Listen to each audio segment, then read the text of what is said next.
June 11. திருத்தூதர் பர்னபா.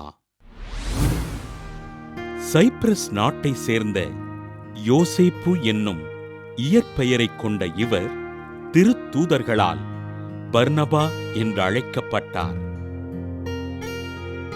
இளம் வயதிலேயே கிறிஸ்துவரான இவர் நிலத்தினை விற்று அதில் கிடைத்த தொகையினை ஏழைகளுக்கு பகிர்ந்தளிக்குமாறு திருத்தூதர்களின் பாதத்தில் வைத்தார்.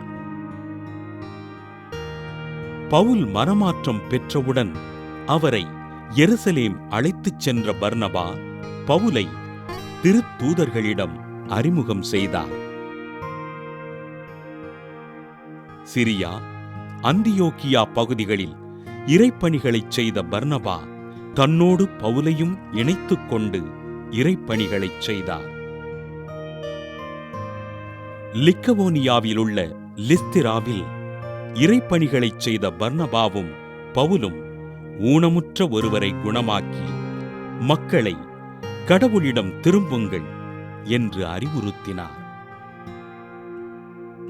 இரண்டாம் தூதுரை பயணத்தின் போது மார்க்கினை தங்களுடன் அழைத்துச் செல்ல பர்னபா விருப்பம் தெரிவிக்க பவுல் இதனை மறுத்ததால் கருத்து வேறுபாடு ஏற்பட்டு பவுலும் பர்னபாவும் பிரிந்து இறைப்பணிகளைச் செய்தனர்.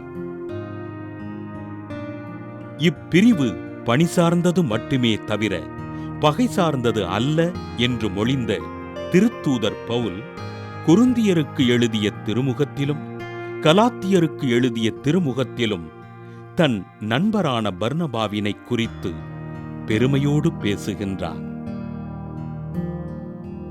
சைப்ரஸ் நாட்டில் இறைப்பணிகளைச் செய்த பர்னபா அந்நகர மக்களால் கல் எறியப்பட்டு கிபி 64ஆம் ஆண்டு மறைசாட்சியாக உயிர் துறந்தார்.